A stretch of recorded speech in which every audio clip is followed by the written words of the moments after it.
Hi, David here for Royal Navy Yachtmaster. Good to see you back here. Thanks for tuning in. So today's subject is, unfortunately, a boat has run aground. We're borrowing some video from over in Florida. We got a boat on a sandbar. Before I cut to the video, and we're going to look into it and dig really deep and see what lessons we can learn. First of all, to prevent running aground, but secondly, if it happens to us, how best to manage the situation for the best possible outcome. So we'll get to the video in just a moment, but a few areas just to think about. So right now we're here on San Diego Bay. What I want to encourage you, and it's an absolute must, is whenever you take your boat out, even in your very familiar local area, take a minute to look at your chart plotter, your navigation, expand it out to pull up all the detail of the depth of water, where the shoals are, the shallows, the sandbar, all that stuff that'll catch you out if you haven't looked. You can't just go charging around out there thinking that it's just great and dandy and it's deep water everywhere you go, because it isn't. And to illustrate my point, let's just pan over here a little bit where we can see this area of San Diego Bay. If you pan round to the right here, you'll see there's a channel coming up into where all the marinas and the yacht clubs are. But then as you look out into this area, just directly over my shoulder, you see the two pillars, the two stakes. The left-hand one has a big sign on it that says, shoal, danger, okay? So even the most naive of us will hopefully be able to see that and read it. And there's also a warning buoy right there as well, indicating the shoal water, the shallow water. By the way, the buoy is a new addition. That didn't used to be there. So my point being, all right, we're lucky we've got a great big signpost there. But in other bays, in other situations, maybe in your bay, maybe there isn't a big signpost. And unless you've looked at the chart, unless you've expanded your chart plotter to see all the detail of where you're going to go today on your day out on your boat, you won't know that that particular area is too shallow.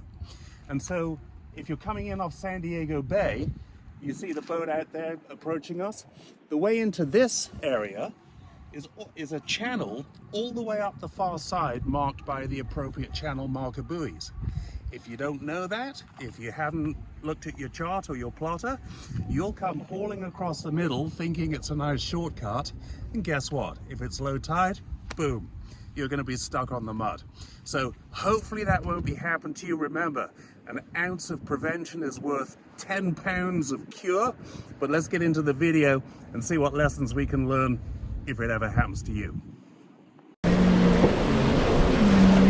All right, so here we are, and our boat unfortunately has gone aground. And first thing we notice, if you look at the transom at the stern, you see the exhaust hoofing out of the exhaust port there as he guns the engine, trying to get off the sandbar, and the crew member has gone up forward.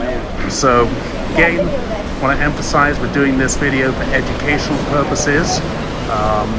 It'll be the misfortune of many of us in our sailing and boating careers to put a boat on the sand or the mud or worse. And so what lessons can we learn here? Well, the first lesson is the oh crikey factor. All right, once you realize the boat has gone aground, unfortunately today the waves are really not significant at all. But you have to be prepared for the psychological effect that it's going to take on you when you realize you put the boat aground. And if the waves are lifting the boat as they are here a little bit and dropping it down on the sand, it's going to pound, it's going to slam, it's going to make the most frightful noise, and it's very alarming. Until you've experienced it for yourself, which I did many years ago on a family sailing holiday in Greece, when I made the same mistake these guys did, when I didn't have the experience, etc., to avoid it. So how do we deal with the situation? And again, just talking about the psychological impact here as our crew member goes forward to try and take a tow line, right? The psychological impact, every cupboard downstairs is going to explode open, all your personal possessions are going to end up on the floor, every wave that comes through is going to lift the boat, bang, drop it down, and you're going to be very perturbed. So what you have to do is manage yourself, manage the emotional impact, and make sure that it doesn't get any worse, because it can get a lot worse. In this case, as you see, the towboat came up, our crew member properly wearing a life jacket here, and he takes the time to feed the line properly through the fair leads and to make it fast both sides of the boat, so he's got a good even tow onto strong points on the boat, so this is all good. We see the jib sheets flopping a little bit loose. What we want to do now at this point, now we've stabilized the situation and realized that we're not probably gonna survive this, so now we're just managing it. But we want to make sure nothing worse happens. We want to make sure no lines go over the side. You see the engine is still running quite hard here. At this point there's not a lot of point. There's no point gunning the engine until you're actually, making some progress. In water as shallow as this, churning up the sand, you might clog up your water filters and overheat the engine, so definitely something to think about. One thing that stands out with these fiberglass boats, and there you go, as you see the towboat pulling him out into deeper water, so no harm done here in this particular case.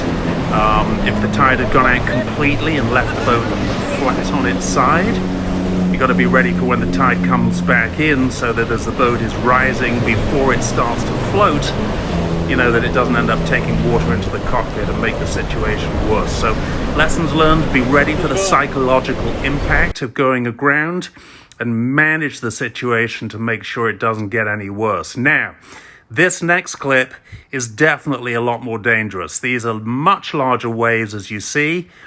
These are waves that could, do some damage. But again, you'll see later as the clip progresses, even when this boat sticks its rudder hard on some rocks. Here we go, he broke away from his mooring buoy and is being washed in here, as you can see. He's got lines over the side, so this could make it all a lot worse. This can still get worse. So as best as you can manage crew safety, have someone go forward, get lines back inboard and secured, because this can still get a lot worse. Now, we can see at the stern he's got some engine exhaust coming out right at the bottom of the transom, but it doesn't appear to be very much, and he doesn't appear to have a lot of engine power. So to be fair to him, maybe he's managing that situation, because if I had full engine power, I'd be gunning it as hard as I could to get out of there. But again, lesson learned: as these boats get thrown onto the rocks and thrown onto the sand, the amount of punishment they can take is absolutely incredible. Fiberglass boats are, virtually indestructible. And so the old lesson, you stay with the boat. The only time you ever abandon a boat is if you have to step up into the life raft to get away from it, because these boats can take a lot more punishment than you can. And here you see, I think it's on this wave that we end up with the rudder here actually making contact with the rocks. And then eventually, here we come. And then eventually, he makes his way out into deeper water and gets away with it. So again, be prepared for the psychological impact, the oh crikey factor. And once you realize that you're not going to die, the boat can take all the punishment in the world, then you can manage the situation. Here we go with his rudder on the rocks here. Look at this, whole way to the boat on that rudder, and still it floats away and lives to fight another day. Other options and strategies, if the boat is really stuck, not in this situation, the water's too rough, but you could consider the option of using your dinghy to row your anchor out, so you can prevent yourself going any further on a lee shore. But not applicable in this case. It's just too violent, and in any case, they don't have a dinghy. All right, well, thanks for watching. Please like and subscribe, and visit me at Royal Navy Yachtmaster.